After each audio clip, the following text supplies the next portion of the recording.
I'm Grace Williams, and I'm the principal of Holy Cross. This is my 6th year here. And can you tell us a little bit about the lives of the children outside of school? Okay, most of our children come from other countries in Central America and other parts of Belize. And the children that come to the school are very, very underprivileged. Their parents are illiterate, most of them, all right? They don't have much schooling, and life out here is very hard because it's expensive on the island, and a lot of them don't have food sometimes. Okay, when we go on holidays, we always worry about the children because we don't know what they're eating. The parents get minimal wages, most of them. A lot of them like to drink, right? Many of the children are verbally, sexually, physically abused.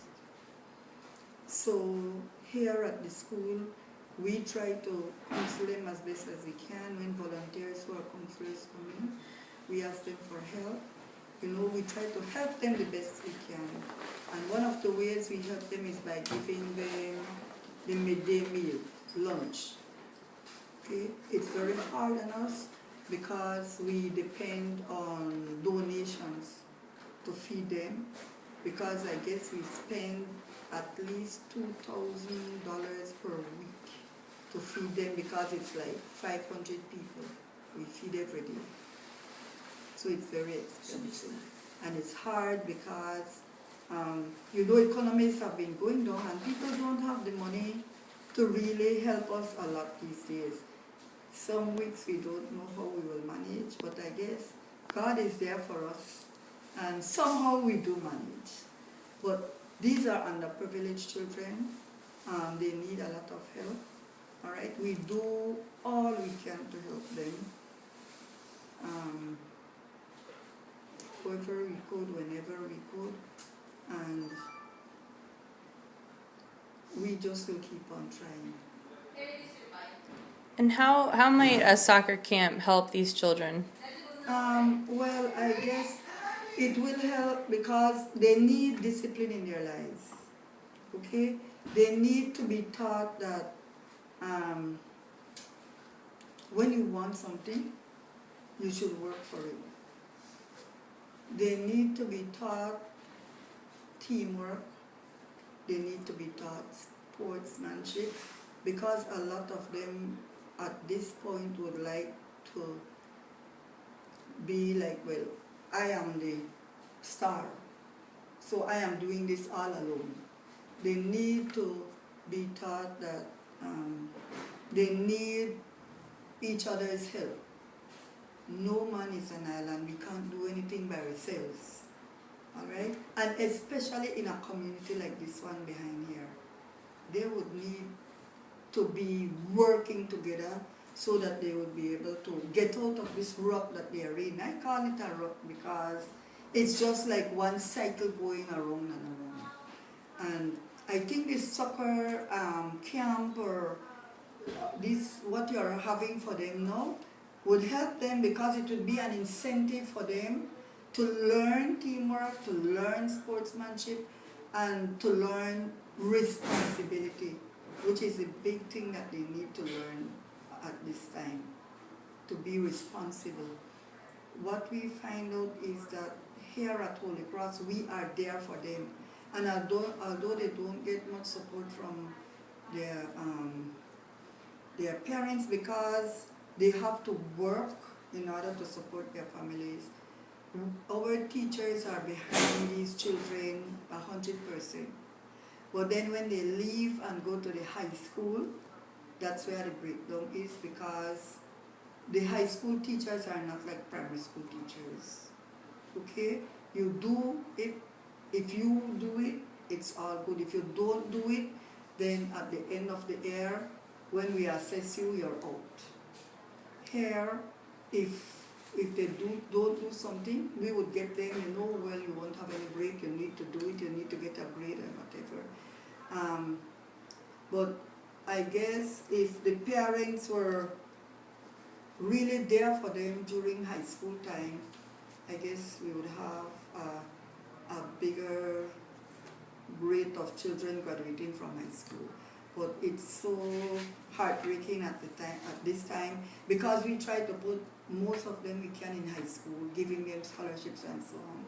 But at the end of the first year, when you go back and check, many of them are old, because sometimes they have to drop out to help their parents, to work, to feed the family, to pay the bills and things like that.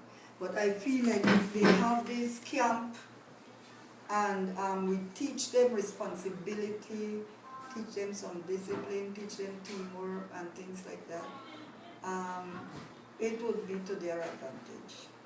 They really need something like this. They've been playing soccer for a long time, but not with any real discipline. And that's what we've been trying to do lately, okay? To get them into this sort of discipline and to pick up responsibility and things like that, because they will have to do it for themselves, okay? Because their parents really, as I said, a lot of them have to work. And so these children are left alone a lot, and they do whatever they want. Alright? And they really don't have that much sense of responsibility. See? So I think that's what we can teach them. And that's what we need for them to become responsible. See? Once they are responsible, I think things will change. Because then they will realize, you know what? I love me, and I want this for me, and this is the way I will go about getting it. Okay? At this point, a lot of them, I feel like they don't really have high self-esteem, because that's another thing I've been trying to go around to the classes and say, guess what? You have to love yourself. You have to know what you want for yourself, and you have to know how to go about getting it. But the first thing you need to do is love yourself. And once you love yourself, then you will know what you want from life. And then you will have the drive to go and get it. And that's one of the biggest things on this island. I have been teaching for over 40 years. And this is the worst I have seen it. Because a lot of the children here, as I told you before, have boyfriends and so on, because these older men help the homes to, survive. And I think it's a burden on these children, because then they are not enjoying their school years as they should. It should be free from things like that. We grew up, we had life very hard, but with nothing like that. Alright, it's just that our families were very big, and sometimes our parents couldn't feed us and things like that. But we didn't have the issues that these children have. But with that camp, and you would find out a lot about these children. Sometimes you will have people who will be better able to help them, because we don't really have counselors. I did a counseling course, but not a great big one. I know how to handle some situations, but not all, And sometimes when they're in maybe groups like that, they'll open up more to you so that you know exactly